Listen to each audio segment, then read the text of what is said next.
39 అంటే సంతానం, 49 అంటే సంతోషం. 39 ఆంధ్రప్రదేశ్ తెలంగాణ. మంది ఏం మాట్లాడుతుంటే గురుజీ, సరే కిరణ్ అనేవాడు ఒక్క వైఎస్ భారతి గారి మీద చేసిన వ్యాఖ్యలు ఒకటే ఇప్పుడు హాట్ టాపిక్. అవును, అది అది అది కూడా మనం ఎవరు క్షమించం. అవును, నేనైతే అసలు క్షమించను, అవును, పక్కన పెట్టి. కానీ పోసాని కృష్ణమురళి పవన్ కళ్యాణ్ గారి గురించి ఎన్ని మాటలు అదే విధంగా గుడివాడ నాని గారు అదే విధంగా వల్లభనేని వంశీ గారు, వీళ్ళందరూ కూడా ఏం మాట్లాడారు. అంతకుముందు ఆయన మీడియాలో అర్ధనగ్నంగా కనిపించినటువంటి ఆయన ఎవరండి, ఆయన పేరు ఎంపీ పేరు గోరెట్ల మాధవ్. ఆయన కూడా ఏం మాట్లాడాడు అన్ని మనం చూసాం. సరే వాళ్ళు చేశారంటే ఓకే, వాళ్ళ విజ్ఞత ఇప్పుడు అదేనన్నా వాళ్ళు చేశారు, ఓకే, అది వాళ్ళ విజ్ఞత, వాళ్ళ ఆలోచన, వాళ్ళ స్థితి, వాళ్ళ స్థాయి, whatever it may be, it is none of our business. కూటమి ప్రభుత్వంలో ఒక ఆలోచనలతో ముందుకెళ్తున్నారు కదా, మంచి ఉద్దేశాలతో ముందుకెళ్తున్నారు కదా, మరి దీన్ని ఇలానే అన్ని రంగాల్లో అన్ని విధాలుగా తీసుకెళ్ళాలి. ఇది నేను కోరుకుంటున్నాను.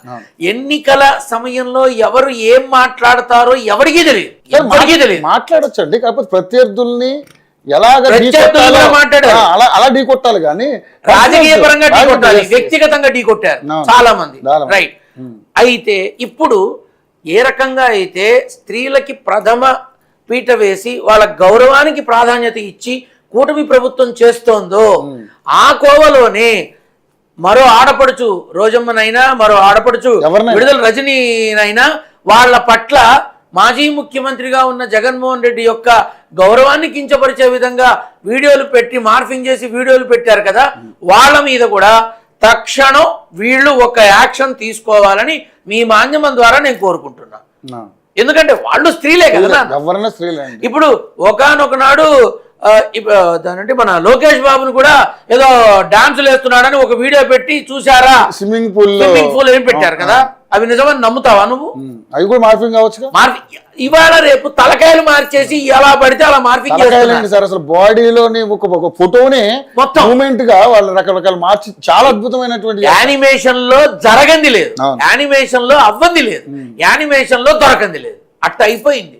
కాబట్టి ఎట్టి పరిస్థితుల్లోనూ ఈ చేబ్రోల్ కిరణ్ ని ఎంత తీవ్రతరమైనటువంటి శిక్ష వేసి వాడిని తొక్కి పెట్టారో, అలాగే వాళ్ళ గౌరవాలకి మాజీ ముఖ్యమంత్రి జగన్మోహన్ రెడ్డి యొక్క ఆత్మాభిమానానికి బాధ కలిగేలాగా ఆ ఆడపడుచుల మనోవ్యధ తెలుసుకొని వెంటనే అవి చేసిన వాళ్ళకు కూడా శిక్ష పడాలి. అప్పుడు మాన్యమంలో ఏదన్నా తప్పు చేస్తే తోలు తీస్తారు.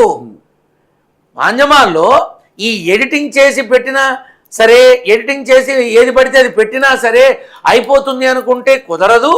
వాటి మీద ఒక నిఘా ఉంటుంది, మనల్ని తీసుకెళ్లి కాళ్ళు చేతులు విరక్కొడతారు అనే భయం అందరికీ ఉంటుంది.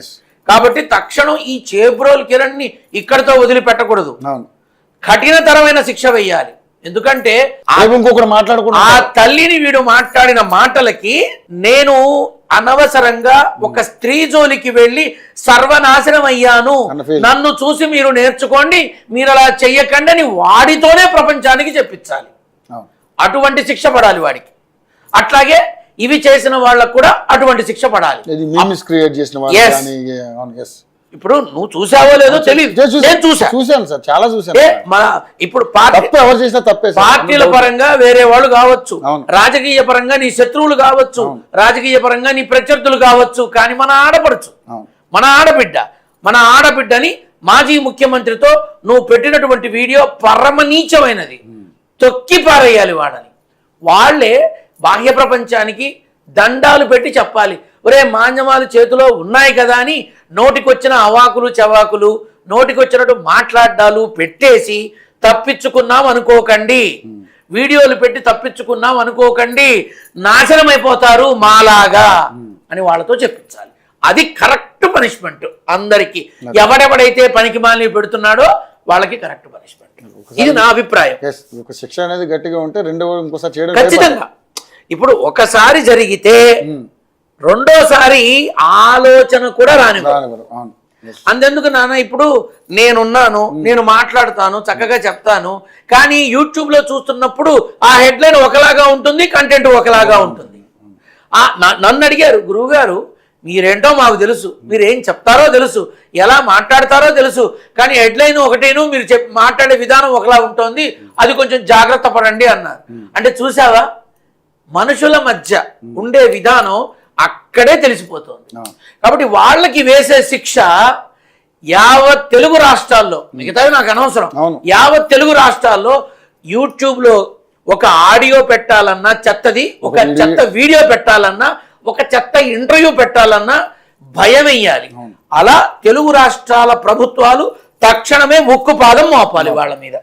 ఇది నా అభిప్రాయం. ఎస్ గురుగారు, ఓకే రైట్, తప్పకుండా అటువంటి